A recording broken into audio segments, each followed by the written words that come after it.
This is going to be a fantastic way. As you know, as everybody knows, I'm very excited about Jason being here today. I really appreciate you participating and joining us today, not just live, but live on YouTube and in the metaverse. So thank you so much, guys. I'm very excited to introduce our next expert.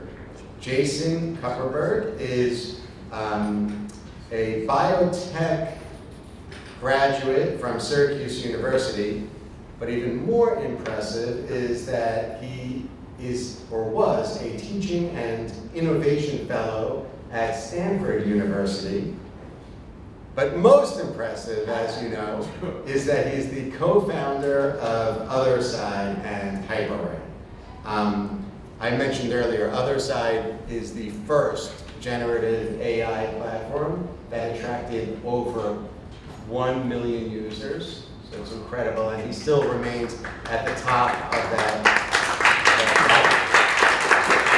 So what we're going to do, similar to what we did yesterday with Memorable AI, today Jason's going to come up, he's going to join us. He's going to provide you with insight and instructions surrounding his verticals, and also tease you a little bit about what's to come through Otherside. And then he and I will sit down in Fireside format, and then we'll open up to Q&As, and then everybody could go enjoy their Labor Day weekend. So with that, please give our guest, Jason Kuperberg, a very warm welcome.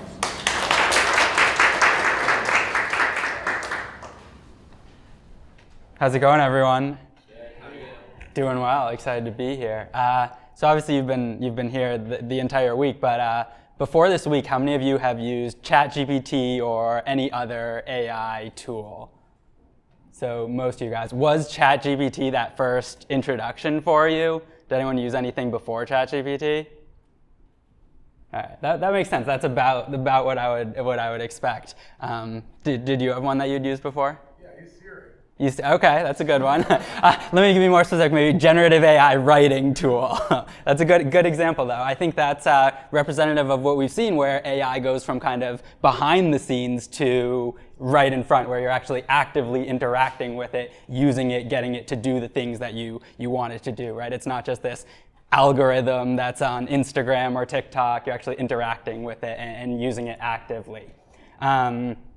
So one of the reasons I bring up ChatGPT is that ChatGPT has been out for what, 10 months now, but actually the technology behind ChatGPT has been out for many years, and it's seen many iterations throughout those years. But one of those big jumps was when we went from GPT-2 to GPT-3. And that was in the summer of 2020, so like 3 years ago. And that was when we started our company. We saw that this large language model technology was making this jump, and it was going from just being able to write a few words, a few sentences, to really this incredible jump where it could write entire paragraphs, essays, blog posts, and things like that from just a simple prompt like you know. So we were really fortunate. We saw this. We had some experience with GPT-2. We saw that this was coming. We actually reached out to OpenAI. We just sent a message to their CTO and said, hey, we've been working with this precursor, this GPT-2. How can we get our hands on GPT-3? We know it's about to come out. How can we get early access to it? And for some reason, they responded and gave us access. And we just started building. And some of the first things that we did were we took our learnings from prompting these early language models and applied them to this new model, and we posted them on Twitter. And they kind of went viral. And here's one example I have pulled up here. It was one of our first email tools. So this was 2020, 3 years ago. Most people had not heard of GPT, anything like that, generative AI. And it was this email tool that you could put in an email that you received, a few bullet points, and say, write me a draft response. It's not loading here, but maybe it will. But we posted a bunch of tools like this, right? Showing what this technology was capable of, what it would be capable of, showing it doing things like coding, and a lot of things that folks are using generative AI for today. And that really started us out on this journey. We said, we know how to prompt these large language models. What does it look like to build tools that anyone can use. So you don't have to be technical. You don't have to know how to code, if you're familiar with this concept of prompt engineering. So you don't have to be like a prompt engineer to get the most out of these tools. And that ultimately led to us creating this platform called Hyperwrite, which as Marc mentioned, has been used by over 1 million users, which I think is a pretty cool benchmark, right? The way I like to think of it is I've enabled 1 million users, 1 million people to interact with AI and hopefully have a positive experience with that. And the vision with this platform always was what I said before, which is take away the technical prompting, the need to be technical to know how to code from using AI. So we did a variety of things, and today there are a lot of tools that can do this. So it's not super novel today, to be completely honest, but 3 years ago, it was very new. And so we have this platform called Hyperwrite, a wide variety of tools. These tools are our most popular features, and what they do is they take away the prompting. So instead of saying, hey, ChatGPT, write this blog post about this topic, here's all the background information, write in this style, it turns it into just a simple form so that anyone can just enter a few inputs and get that same quality output that you might need to do a bit of prompt engineering to get. So we have all these tools, and that's when we saw a lot of growth in our platform, when we made it just super easy for anyone to use these tools to get the benefits of this AI, of these large language models.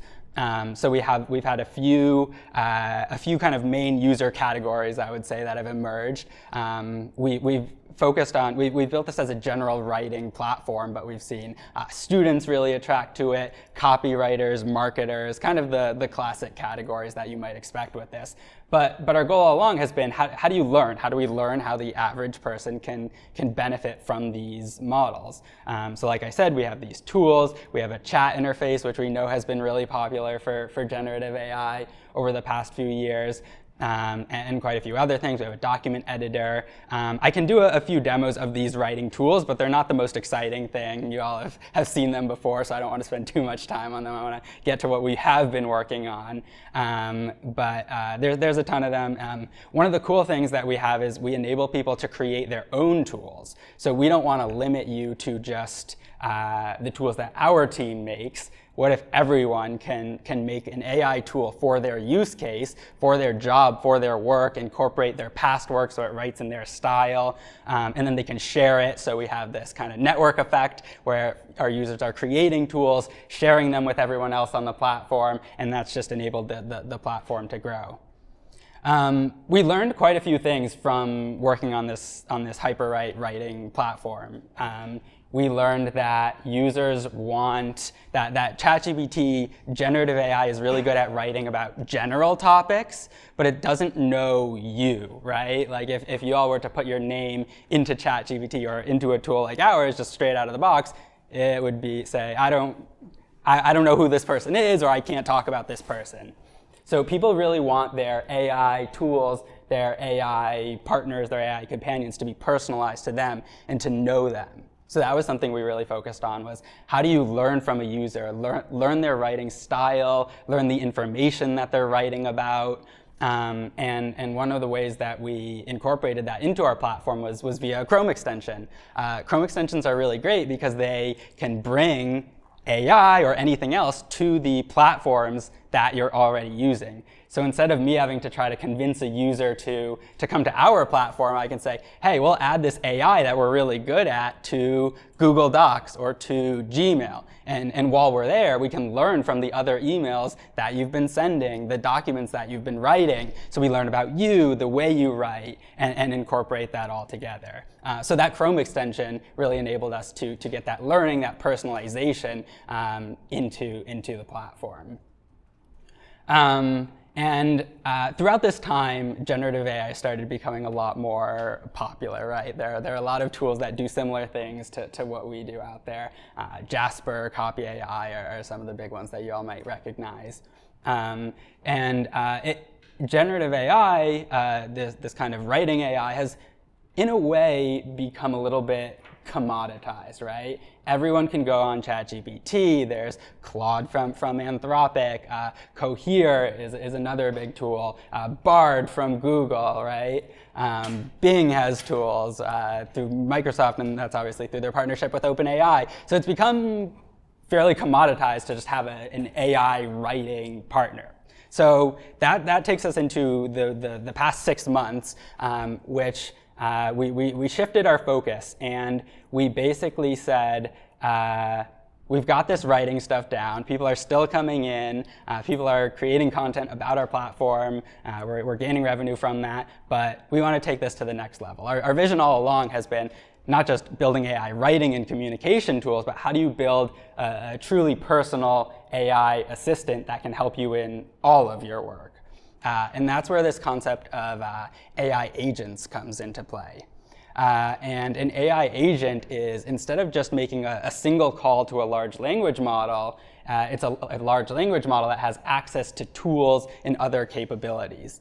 So for the past 6 months or so, we've been focused on this AI agent, this personal assistant. And the goal here has been use our existing Chrome extension, but through it, enable the AI to use any platform. So instead of just writing something for you, what if the AI can go to Gmail, write out the email, and press send, right? And actually do the actions, take action in the browser. And I think this is kind of a difficult concept to explain sometimes. So I'll just kind of show a demo here with this email example. So hopefully we can see that, but just have like our kind of simple interface here. My prompt is navigate to Gmail, send a one-line email to our support emails, thanking them for their work on the assistant. And it's a little, I'm sharing the wrong screen, but it is working. Let me just share a different screen here real quick.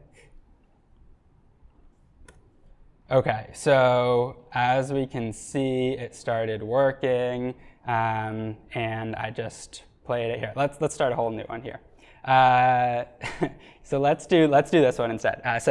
Create a new Google document, title it HyperWrite Personal Assistant Test, and then in the doc writer. So this is the AI that's going to be able to go to Google Docs, use Google Docs, create that document, and instead of us just saying to a large language model, hey, write this, it's actually going to use the browser to navigate. On the right, we see kind of like the thoughts of the AI. So I'll like put my hands up. It's doing the typing. It's doing the navigating in a second. So it said on the right, it's typing Google Docs. It said it's clicking Google Docs. It clicked Google Docs. Now it's going to figure out how to start a new document. So this has been our focus for a while, is how do you teach AI how to use the browser, right? So I'm like here, hands up. It's just kind of doing my work for me. It'll type out a title here shortly, hopefully, type out the document. But this has been our focus for a while now, which is how do you take this AI and teach it how to use the browser, teach it how to use a computer. So that's a really straightforward demo, but I think the first time you see it, it's like whoa, like that's a little different. Hopefully this is different than what you've been seeing the rest of the week, and maybe you haven't seen something like this before. So from just that simple prompt, I said, go to Google Docs and do this, and it did it. Now you can kind of think about when we apply this to literally everything you do in the browser or on your computer or on your phone. That's when things start to get a little bit interesting. So I can show a few more demos here. We can even just try, I mean, this is one that I knew would work pretty successfully, but we can even try just giving some suggestions and seeing what happens. It's kind of a learning thing together. I think, so if anyone wants to give like a suggestion, maybe not too difficult. What was that? Yeah, we could do that. So we're working. It's a little bit of a tough one. Like integration isn't perfect with every single website. We're kind of working on a Google Sheets integration. That's one of the things that people ask about a lot. We're on the way there, but I'm going to be honest, it's not perfect at that yet. Quick question. Yeah. Do you do voice commands yet? Not yet, but I got a request for that yesterday, and I started building it last night. So that's kind of how it goes. Yeah. So you're going to be able to just add a note from, Yeah. add note and send note to so-and-so. Yeah, exactly. And then one thing I'll say real quick, and then I'll get to you, which is we've been really intentional in putting this out early. Like, I will be the first to admit that this is an alpha version 0.0.1. But the goal with that has been to kind of get the reaction and the experience that we just saw here, which is, wow, it's the first time I've ever seen a piece of technology do something like this. If that's what it can do today, and I can just go use it, where is this stuff going? Where is AI going? Where is it going to be in a month, in 6 months, in a year? So I'll be the first to admit that it's not going to be able to do everything perfectly, but it gives an idea of where this is going, and people are using it and are paying for it today. So I think that's pretty cool. Yeah. I was curious about the calendaring, scheduling. Yeah. Like conference rooms, things like Yeah, sure. So let's say go to Google Calendar, create an event for September. That's going to expose my Google Calendar a little bit, but it's all right. September 2nd at noon. Yeah. So yeah, I just typed that, and we're working on ways to make it easier to prompt, right? Build these workflows, so instead of typing it out, you can just go and say, here's the Google Calendar tool here, right? And then you can just click it, enter the specifics that you need. So it went directly to Google Calendar. It's going to create, so I clicked on create in the top left there. Hopefully it'll click on create an event. I don't even remember what I said. Oh, called lunch. So it opened up the module for creating a new event. It's going to type that in. And we're working on a variety of things, on our models to make this faster, more reliable, work better on specific websites. So it typed in the name. And yeah, there are a lot of opportunities that obviously come with a technology like this. We're one of the first, if not the first, to release something like this. So it's been really exciting seeing everyone's response to this. Great. Another, can it look up other people's schedules too? Like if you're trying to schedule 3 people? Yeah, it should, yeah. I think like my team is on here. I could, yeah, definitely. So it's changed to 2024.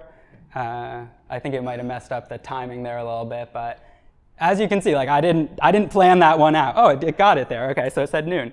So I didn't plan this one out, right? You just set it and it was able to do it. So, yeah. Create a Teams meeting, and send it to Yeah. an individual. I don't have Teams, so I'm not going to try that one. But yes, it's similar concept, right? Like our goal here is how do you teach an AI to use a computer? Anything that you can do in the browser by navigating, clicking, typing, scrolling. How do we teach an AI to do that? So it can be literally your personal assistant, right? We know so many, like executives have access to these personal assistants who help with their emails, who help with scheduling, who help with travel. What would it look like for everyone to have an assistant that does, that assists with those things and even more, right? You can like teach it about the work that you do, and yeah. And it'll assist 24/7, not during. Yeah, you can. Yeah, you can. Yeah, exactly. Set up timed workflows. Say, do this workflow at this time, every day at this time. By design or not, it's making me save it on my own, so it doesn't add anything to my calendar that's incorrect. So I'll take it. Yeah, but this is available. This is something that you guys can go and try on your own through our Chrome extension. So we have a Chrome extension that we started with these writing tools. We built this in. This has always been kind of part of the plan. How do we start with what the AI is good at today, add more and more in, make it more and more capable. So you guys can use this today. You get limited access to this, what I just showed you. But if you email me, I'll give you more credits to like explore it and try it out. Yeah. All right. Yeah, but it's been a pretty cool journey over the past few years, and I've been really fortunate to be at the cutting edge of where this technology is going, and it'll be exciting to see what the next few years have in store. Yeah, let's do it.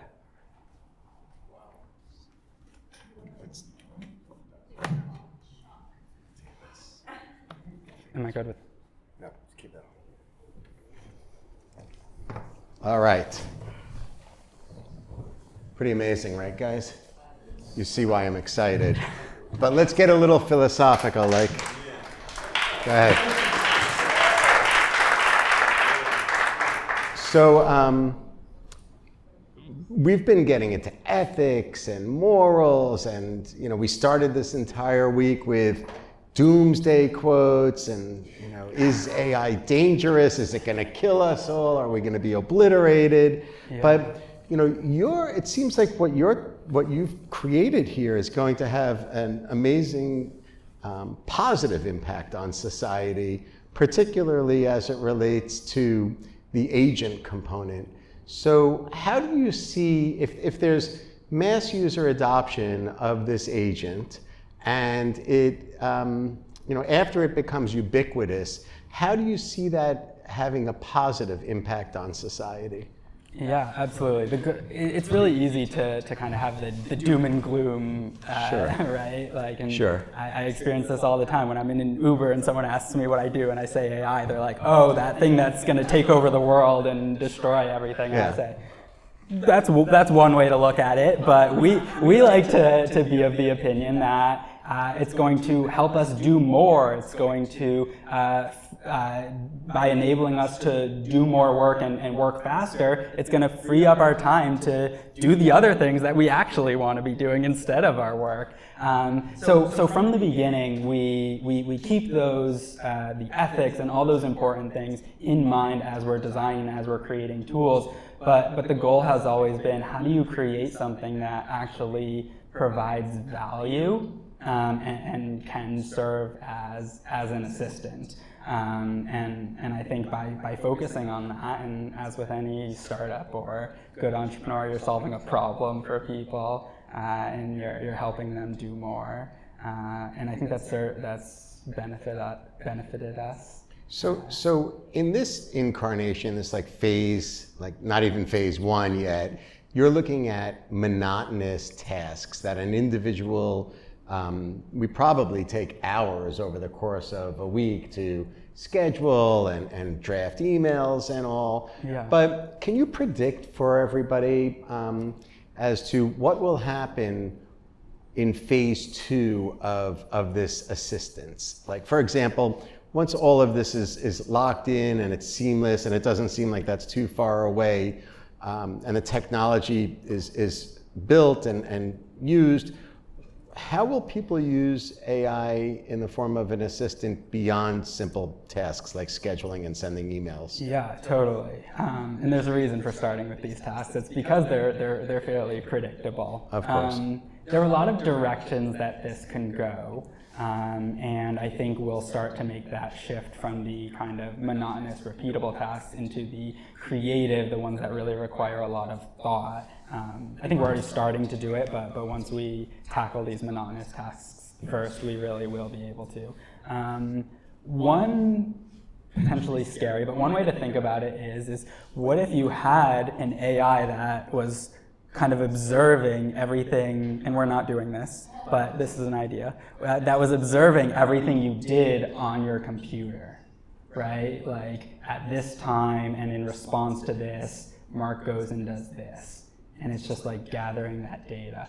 AI is really good at recognizing patterns where humans can't recognize patterns. So if it figures out that this is your creative process or your research process or what you do in response to something, and it learns from you, right? We talked about personalization a little bit. That's when we'll kind of start making that jump, where it can recognize those patterns that are personal to you, and it has knowledge beyond just the things that I command it to do or that I tell it to do. So can that be impactful as it relates to shopping for a new pair of shoes, or selecting a therapist, or purchasing tickets to a rock and roll concert? Like, how does that all come into play? Yeah, there are a few different ways. I think one side is the personal assistant side, where it knows what you like, it knows your preferences. So when you get that email or that notification about that concert for your favorite artist, there's a button that just pops up and says, should we do it?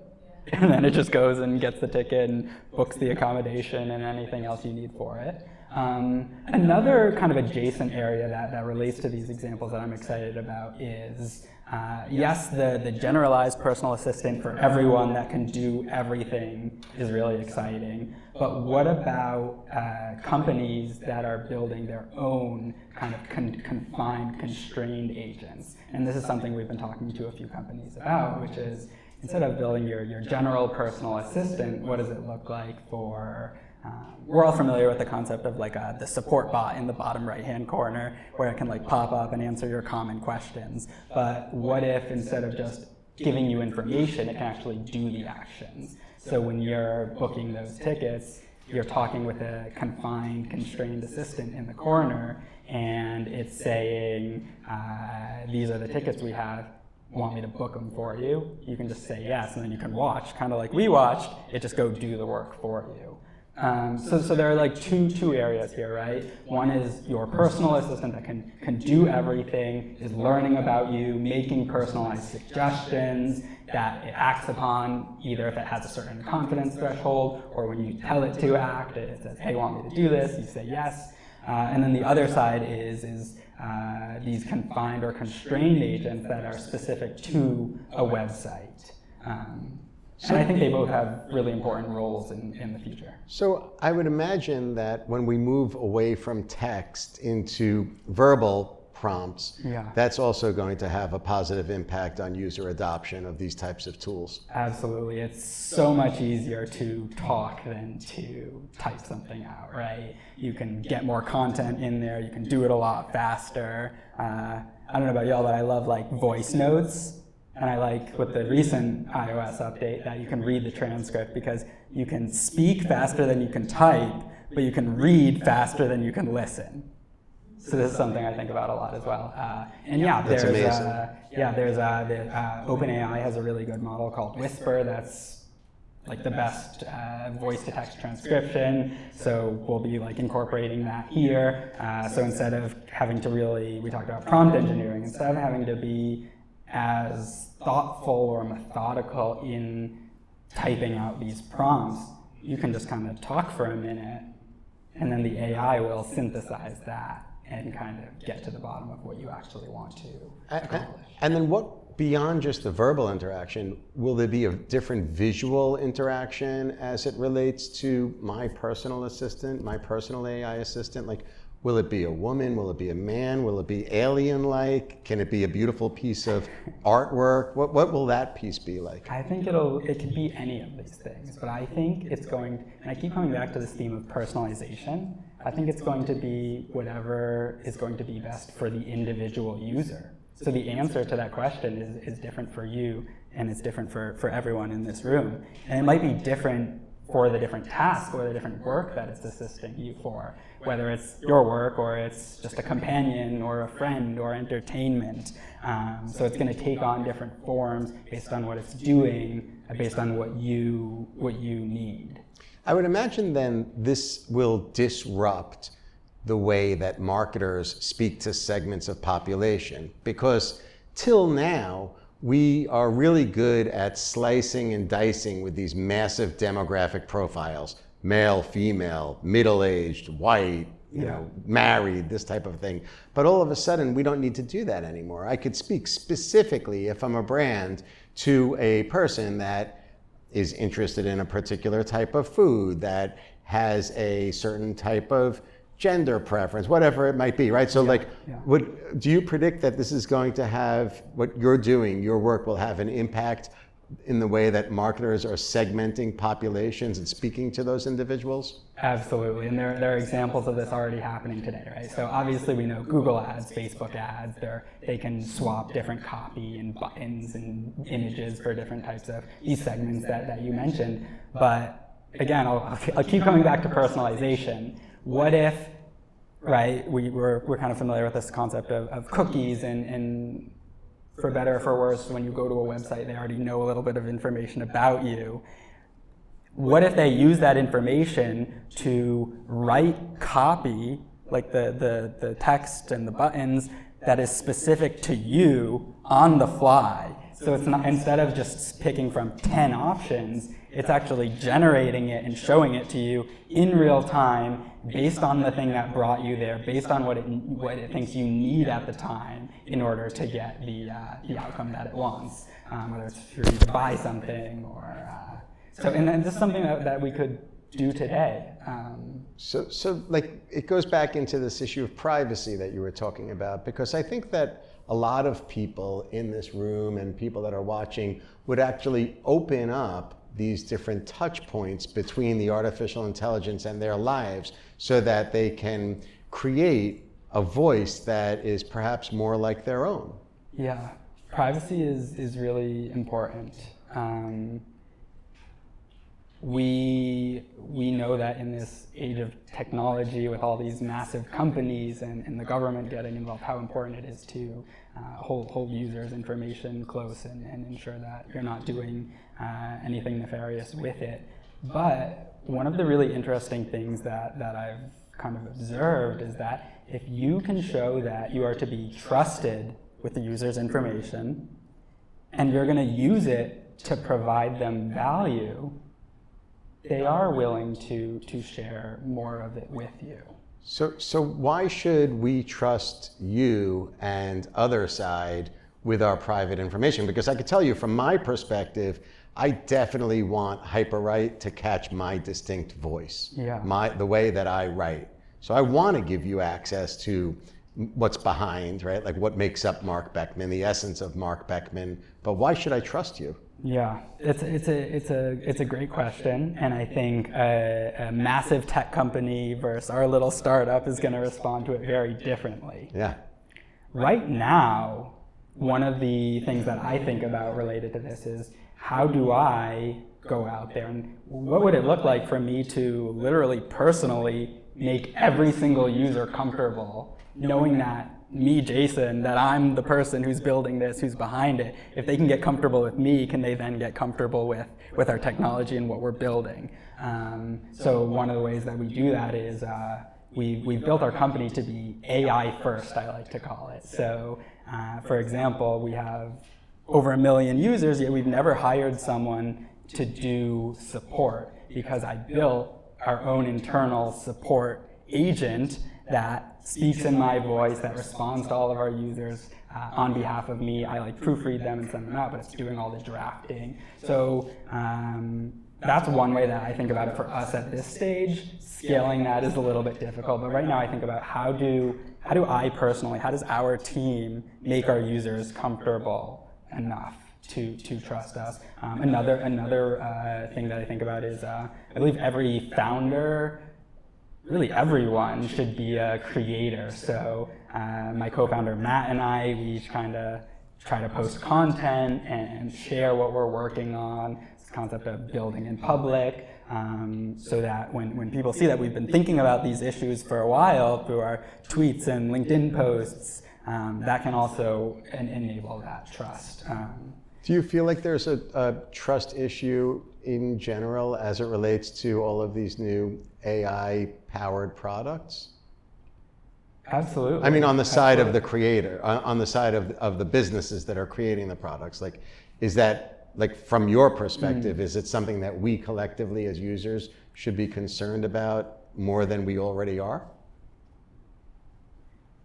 In some cases, yes. In some cases, no. I think it's become really easy to be concerned about those things, right? When we see Mark Zuckerberg going up and testifying in front of Congress and talking about how they do ads, that makes it very scary. So I think that's made people kind of rightfully concerned, but also maybe a little bit more than necessary. There's not a perfect answer to these questions. So it's really like a case-by-case basis. Which is part of what, in my opinion, makes it exciting and interesting. And it's another challenge, is how do I ensure that we have the trust of our users. How far away are you as a company in capturing an individual's voice? Because it's like all of us have said over and over again, GPT is just not a good, it's not good at writing. It seems like it's not really masterful of English language and diction. So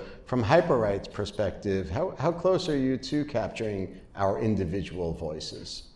I have two answers to that question. One is kind of like how soon will you see it on the platform? And then the other is the technology there, and can I do it for you if we were to just work on something custom for you?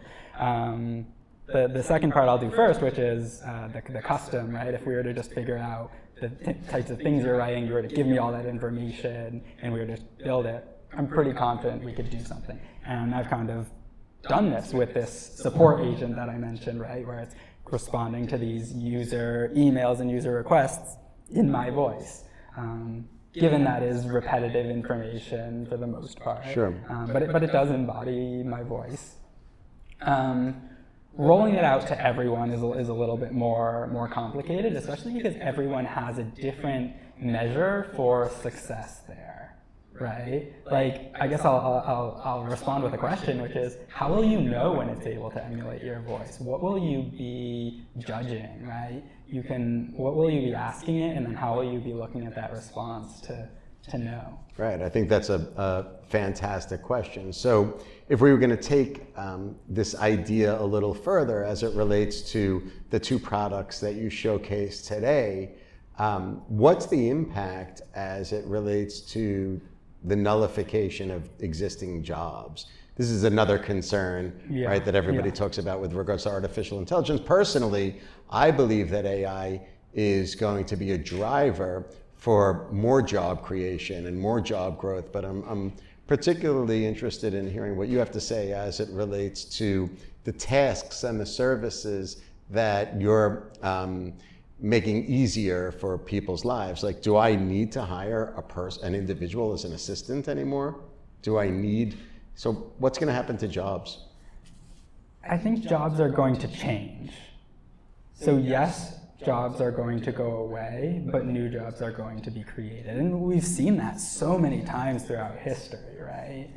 I was going to use the example of the horse cab drivers, but I guess we still have that in Central Park a little bit. But that's how everyone used to get around, right? And that was a job, and then cars came around, and people thought cars were going to kill everyone, and here we are. So jobs are going to change.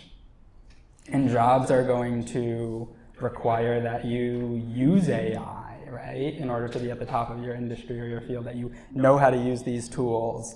So I think it's a shift. It's a shift. So yes, jobs are going to be taken away, but we've seen that with every single technology, right, throughout history. There are so many examples. One of the things that we hear a lot is AI isn't going to take your job, but a human who's really good at using AI is probably going to take your job.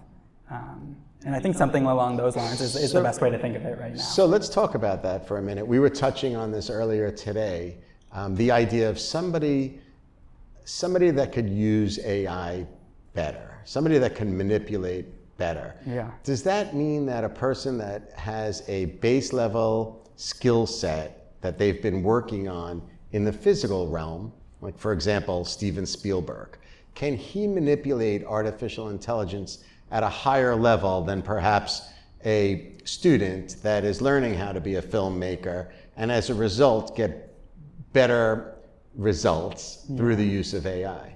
So that expert will be able to judge the results at a higher level, which will enable them to iterate faster.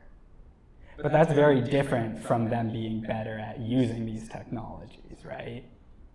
So one of the things that I've found over the past few years is that the best prompt engineers aren't technical engineers, right? They're not like engineers who are writing code all day long. They're teachers, they're folks who studied English or psychology and know how to work with people and know how to get this system to do what they want it to do. Right. It requires a different skill set. So yes, Steven Spielberg might not be the best at prompting. He might not be any better than any of us are at prompting, but he'll be able to judge that output better, and then he'll be able to iterate faster to get toward the output that he knows is successful. So who do you think will be better ultimately in creating films with AI, Spielberg or Scorsese?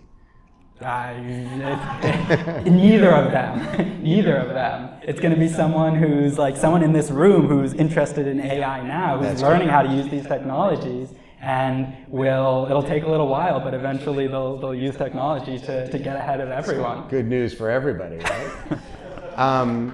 All right, so getting back to a serious question, what areas beyond writing and filmmaking do you think are ripe for disruption? If you were going to inspire our viewers today to think in terms of where they could invent, where they could become the next Otherside AI, which areas do you think really haven't been explored yet?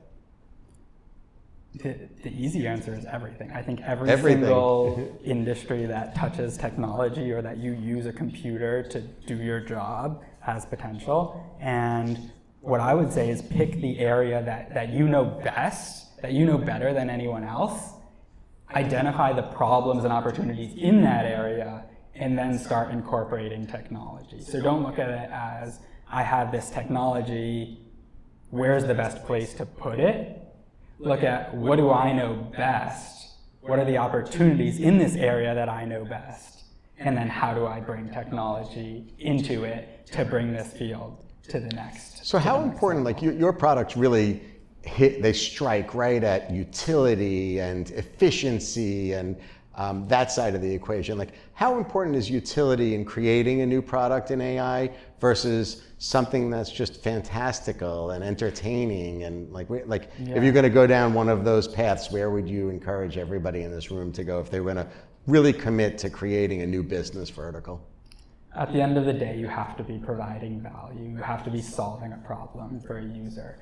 This concept of churn is huge in these AI software products, right? There are so many AI writing products out there. You could try 20 of them on free trials this afternoon, and then you'll never return to any of them again, right? That's something that I think about a lot. So you can have something cool that people want to try out, but if they try it once and never come back, you haven't really created much value. So you do still need to focus on kind of what's been essential to entrepreneurship and startups and business forever, which is solve an actual problem for your users. On the other side, you also need I see what you did there. Yeah. I like that. You also need to find a way to draw them in.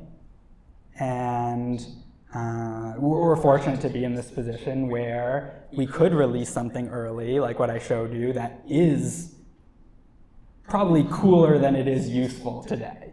I think that's pretty easy for me to say. It's cooler than it is useful today, but because it's been the first of its type, it's drawn people in. They'll remember us for being the first time they saw AI do something like this. So then when we're a little more mature, they'll have it in the back of their mind and say, oh, I remember seeing that. Let's see what they've been up to.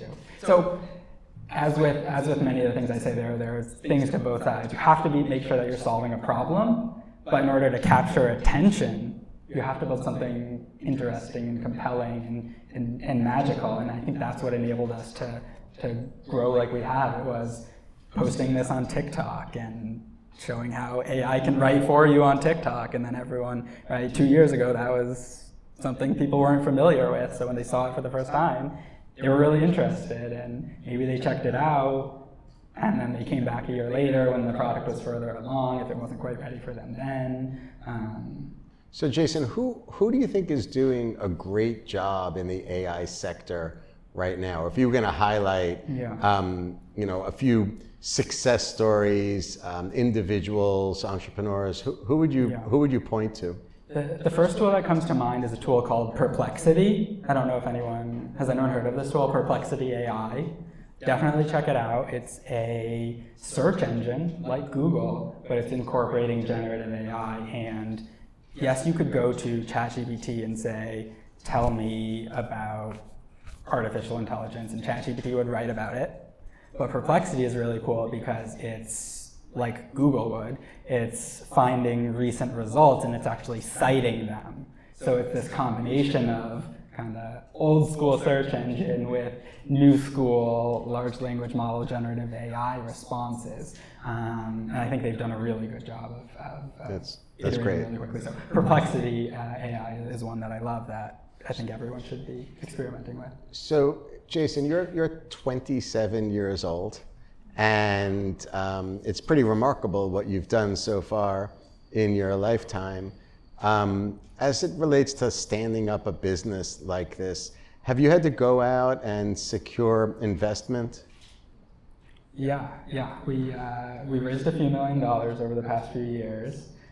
We've built a different business than maybe the traditional. In a lot of ways, yes, we're very VC funded, traditional, but we've also focused on building the company and business that we want, which means keeping a pretty lean team and kind of pushing forward on the cutting edge, building these new tools instead of just focused on what we have. I think we're really fortunate with timing and preparation, right? We had experimented with these large language models, we got early access, we posted them online, we had people reaching out saying, what are you going to do with these? So I think a lot of it has been timing and kind of trying to see where things are going. My co-founder is even younger than I am by a few years. So as an entrepreneur, though, what's the most complicated part of dealing with VCs? How many VCs do you have? Quite a few. Some of our larger traditional investors, Madrona Venture Group, Active Capital, Cortical, Hustle Fund. They're really great because they have the experience, right? They've supported companies, they've been through it on their own with their own companies or working at companies and know what it takes to go from an idea, some initial users, solving a problem to building a massive company. Super valuable. We also have angel investors, and they're really incredible because they're maybe a little closer to where we are today in that they're building their own companies and they're a stage or two beyond where we were. So they've also experienced it like our more traditional VC investors have, but these angels experienced it a year ago, 2 years ago. So they're a lot closer to the experiences. And they're the people, so if we're talking kind of big strategy, go to market with our traditional VC investors, we go to these angel investors who are they're CEOs of companies. Ali Miller is a great one who has 1 million followers on LinkedIn, was the head of AI and machine learning for startups at AWS, and we go to them and we say, like, here's the problem that we're facing today, how do we think through this, let's look at product together, or here's this like really random thing that I've experienced because I need to set up benefits for my employees, like who do you use for that? So what's the best way for people to find VCs or angel investors? Like, how would they start and even reach those people? Yeah. So before answering that, I would say you got to have something. Like, unless you're this big name and you've done a lot before, you're probably not going to go to an investor with just an idea and walk away with a few $1 million just like that. So right? Get something going. Get something going, and it's easy. It's relatively easy these days with no-code tools, right? Where it's like drag and drop. You can create an app or a website, or AI makes it so easy. ChatGPT can help you code even if you're not that familiar with coding. So yeah, build something, get a few people using it, make sure that you're solving a problem for them. Do that at night. And then once you have a little something, or you're posting it online, you're posting about what you're learning, what you're building.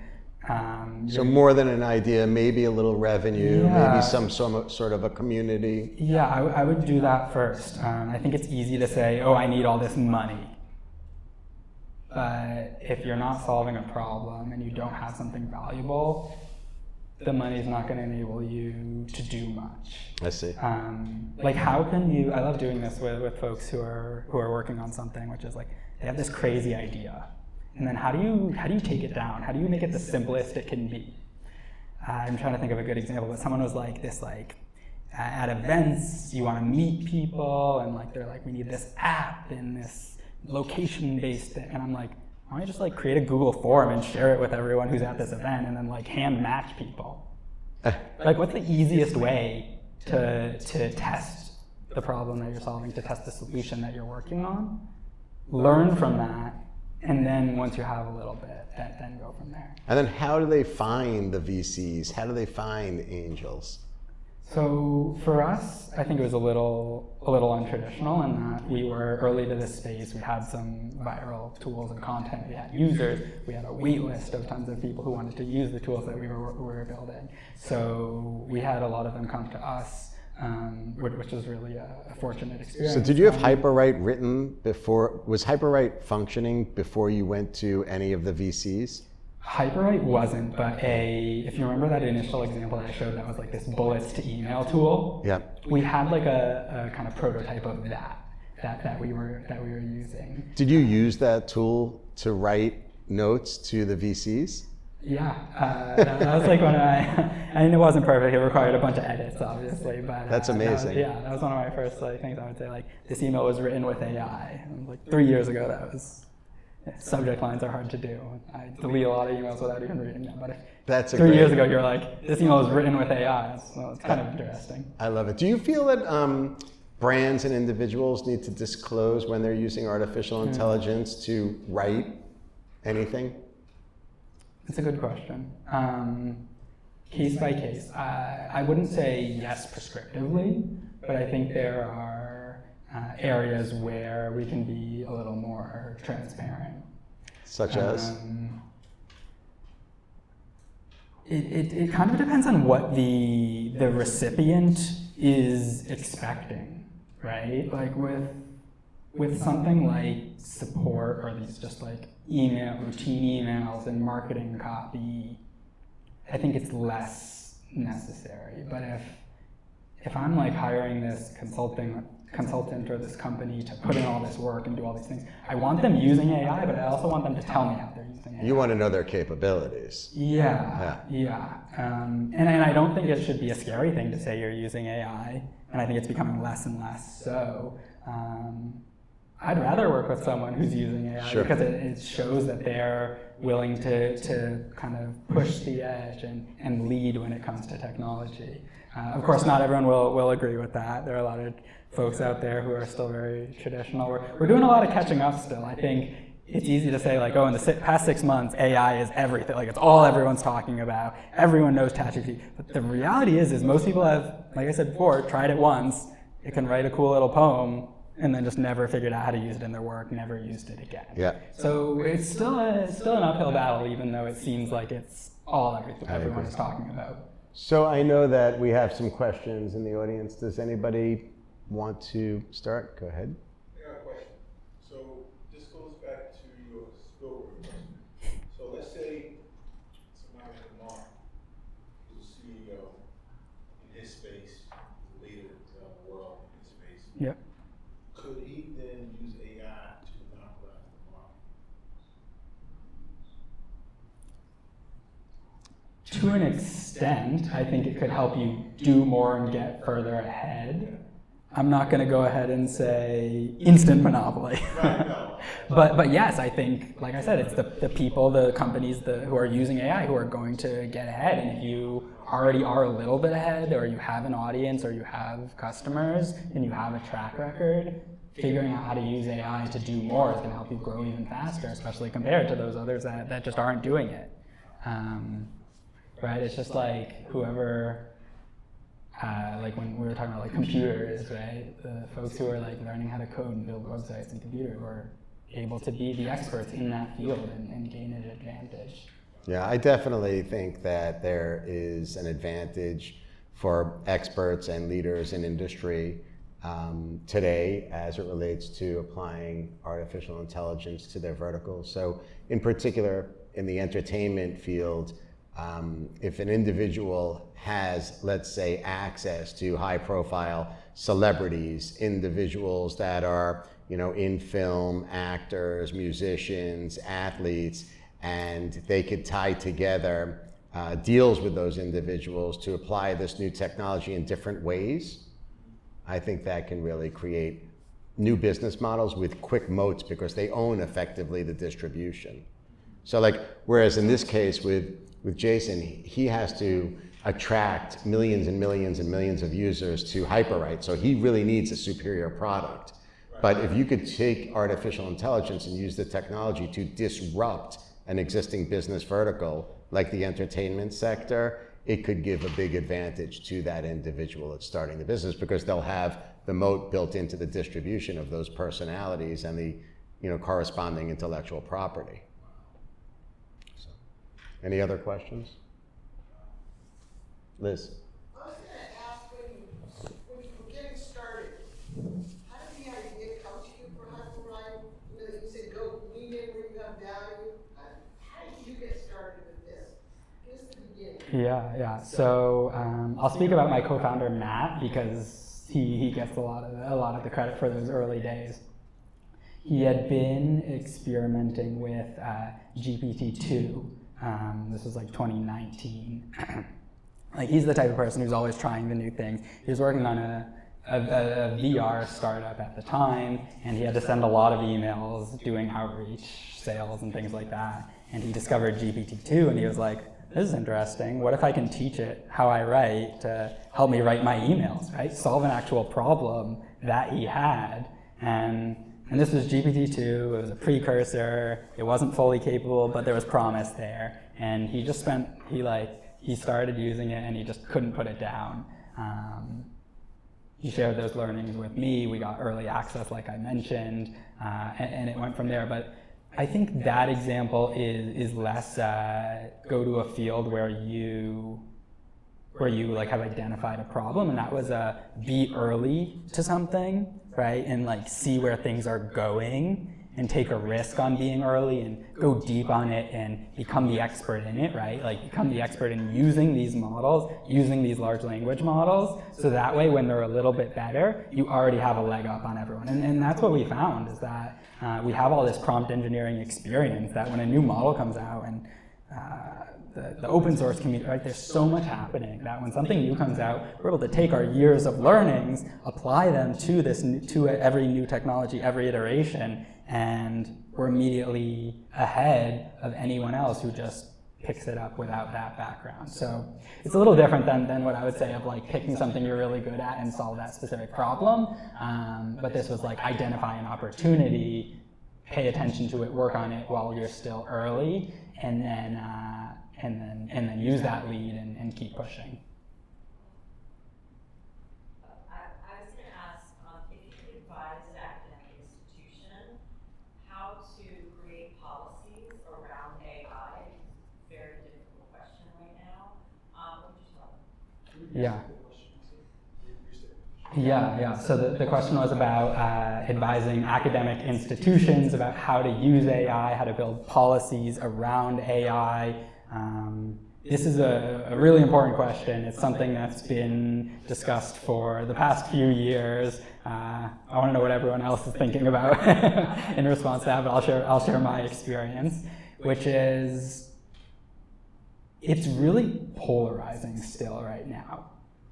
There are the teachers and the educators who are like, this is ruining how we've done education, let's ban it, we can't do it.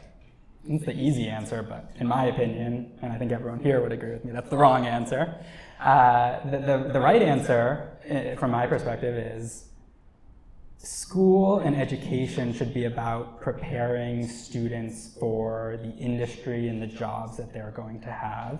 And a big piece of that is, what are the tools and technologies that they're going to be using? And everyone who's graduating college is using ChatGPT in their work right now. So we should be teaching students how to use it. One imperfect analogy is a calculator. When you start doing math, you're doing it on paper and you're counting, and you start doing more complex math, and eventually you start using a calculator, and then eventually when you're doing like calculus and you're doing really complex math, you're just using like code and calculators and programming. So what would it look like to apply a similar, obviously imperfect, but a similar concept to AI, where you're not learning it right away when you're in the really early days and you're starting education, but what does it look like to start incorporating it and teaching best practices around it, so that way by the time students are in high school and college, they're already experts. And then what else can we do with that, with those skills and that free time? So that's one way I like to think about it. I think there's been a lot about these like AI detectors. None of them work. Don't trust any of them.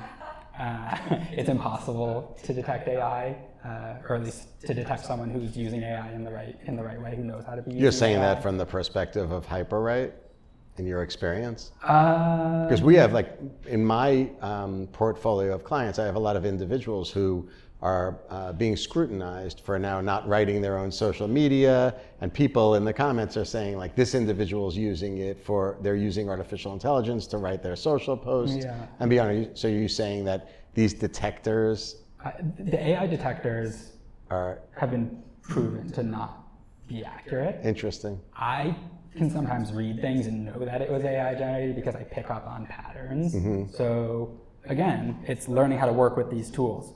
You're not going to put in the input and then just submit for your essay or whatever the AI says. You're going to use it to think through the points you're trying to prove, to maybe draft out some sentences, draft out sections. Then you're going to get 3 intro paragraphs. You're going to take ideas from each of them, kind of curate, incorporate them together on your own. And that's where we're at today, is that learn how to work with the technology, treat it as truly a writing partner. What does it look like if instead of everyone going to the tutoring center, everyone has their own, literally, personal tutor for studying, for writing, for doing their work? And I mean, the possibilities are endless. We'll talk about it more, but yeah. Any other questions? So I remember you saying earlier that if we email you, you'll give us credit. So what's the email? So it's jason@othersideai.com, or you can just look up my name and find me and mention this. Can we get it for a whole lab at NYU? Yeah, just we'll figure it out. Yeah, and we have student discounts and all that. And one of my things is, how do I get as many people as possible to use this new technology? Like, I just love it. I love building things that people use. I love helping people. How do I get as many people as possible to use it? And of course, it costs money to provide it, so that doesn't always mean give it away for free. But that's one of my big goals at the end of the day, is how do I get as many people as possible excited about and actively using AI? That's great. How would you go about incorporating this in the New York City public school system?